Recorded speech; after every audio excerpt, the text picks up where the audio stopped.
ఎవరికి వస్తాయి ఇప్పుడు హింసలు చెప్పండి?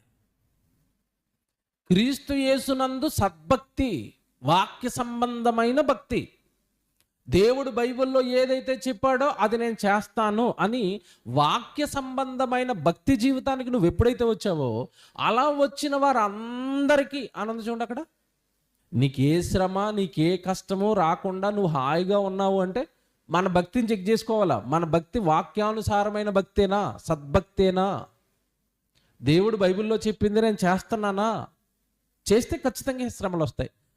మీరు సర్వలోకమునకు వెళ్ళి సర్వ సృష్టికి సువార్తను ప్రకటించండి అన్నాడు.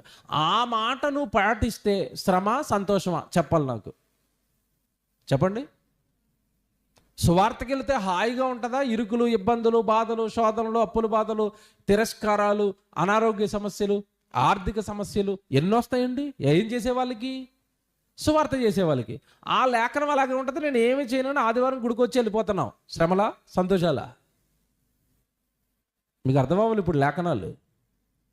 అంటే మన భక్తి జీవితంలో అపోస్తలులకు ఎదురైంది, ప్రారంభ శతాబ్దపు సంఘానికి ఎదురైంది, భక్తులకు ఎదురైంది, మనకి ఎదురవటం లేదంటే మన భక్తి లోపం. ఎక్కడో యథార్థంగా దేవుడు కోరుకున్న భక్తిలో మనం బ్రతకటం లేదు. అలా బ్రతికిన వాళ్ళందరికీ ఏమొస్తుందట? హింస.